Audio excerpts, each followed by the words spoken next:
Yo, yo, yo, what's up, people? It's your boy Kelvin. We're behind the bench. Give a salute to everybody out there. Hope y'all doing well out there in social media world. Salute to the behind the bench guys, JB, Jermaine, Rashad, and I hope everyone doing well. All right, I'm gonna talk about Paul Pierce and Dwayne Wade. There's been a lot of talk going on the last week or so just want to put in my 2 cents on the whole debate or whatever, and that's gonna be it, man. All right. What I did is I went back and I actually watched, some film on Paul Pierce and Dwayne Wade. Just kind of remind myself of what these guys were at their best. You know what I mean? And I must say, it's not a whole lot of difference. It's a lot closer than people want to give credit for. Of course, Dwayne Wade is the more athletic, more explosive player, and I think that's what the whole deal is with it. When people talk about it, they immediately go to Dwayne Wade because Dwayne Wade, the way he played, was more pleasing to the eye. More exciting. Because he would get the steals and get out on the break and get the alley oop dunks, and he would dunk on somebody or have a block, and the announcer go crazy and stuff like that. Because he's a little bit smaller guy. He was like 6'3", and he's more pleasing to the eye. But this is a classic case of like an old man type game versus who's the more pleasing to the eye, the more athletic guy. But when I went back and watched, it's very close. There are some things that Paul Pierce does better than Dwayne Wade, in my opinion. If you listen to what Paul Pierce said, he said he's a better post-up player. He is. Go back and look at the film. He said he's a better three-point shooter. He is a better three-point shooter. Much better. He said he's a better free throw shooter. He was a better free throw shooter than Dwayne Wade. Now, what Dwayne Wade, I will give him an edge on is he's better at driving to the basket.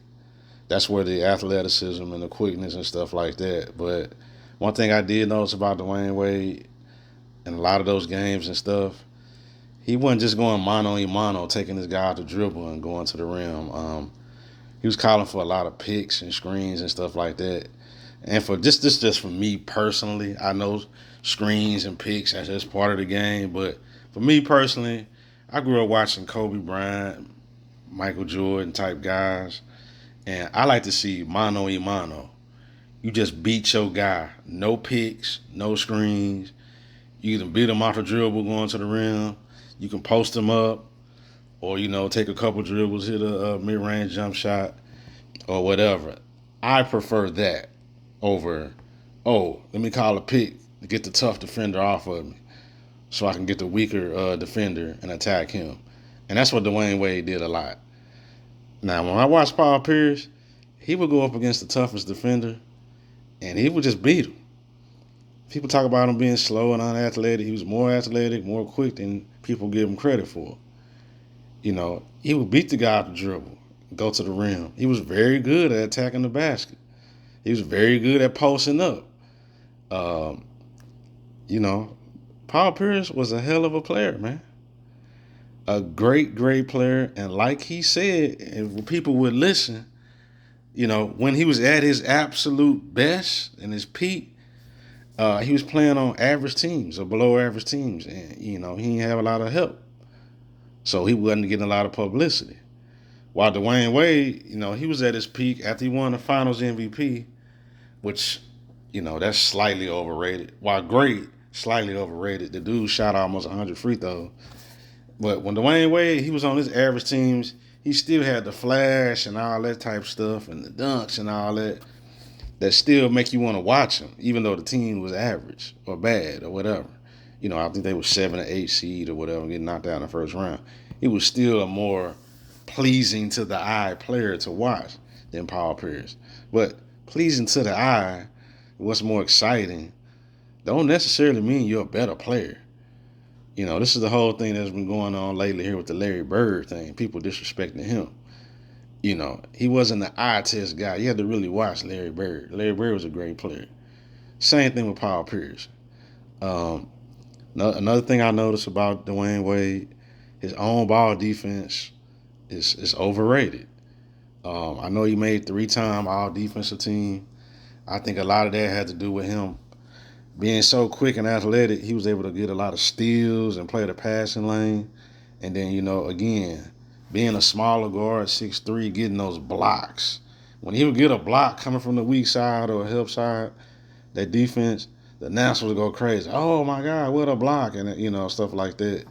And and that's cool. But like I watched earlier today, I was watching an old clip of him and Kobe going at it, and Kobe was just beating him off the dribble, man, just going around him. And this is at Kobe in like 2010, while still great, he wasn't at his absolute peak, like he was in like '01 and '06. Kobe would just go around him. When Kobe was D'ing him up, he had to call for a screen to get Kobe off of him. He couldn't get around Kobe and stuff like that. And Kobe is Kobe, I get that. But Dwayne Wade did that a lot. Paul Pierce wasn't doing that. He would just beat his man off the bounce, off the dribble, get past him. He would drive, spin to the rim, get the layup, post up, hit a step back jump shot. Paul Pierce is very underrated. Paul Pierce on ball defense, severely underrated. He was a very good on ball defender that he does not get credit for.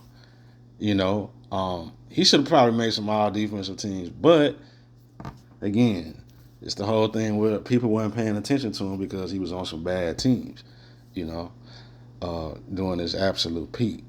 So, it's a lot closer than people want to give credit for.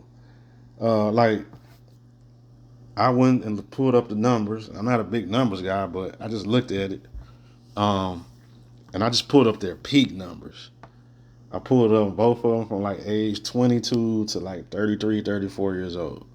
Their absolute peak. Like they both first All-Star year to like the last.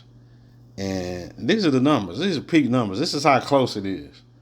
Dwayne Wade, 24 points a game, zero point 0.9 blocks, 1.7 steals, 6 assists, 5 boards, 28% three-point shooter, 76% free throw shooter.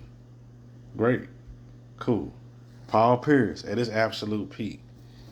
Age 22 to 34. 22 points a game, 0.6 blocks, 1.5 steals, 4 assists, 6 boards, 81% free throw shooter, a 36% free throw shooter. You see, these are peak numbers. And you see how close that is? It's very close. Of course, Dwayne Wade is a more accomplished, more accolades because of the super team.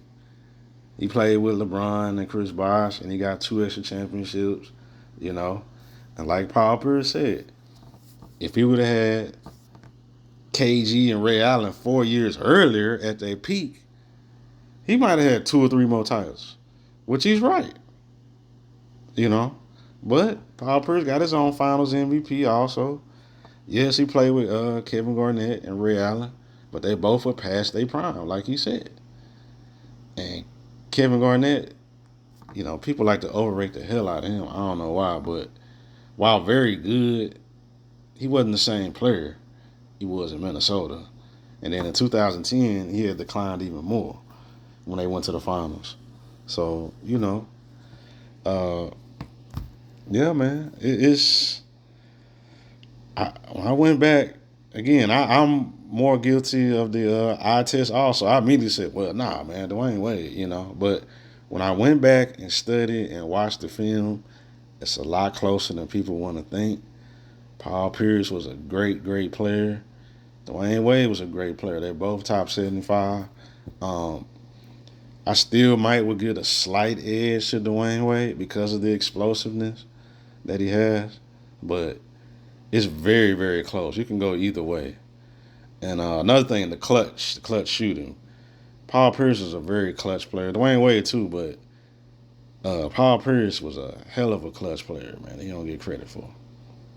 But, you can pick either one. They're both great.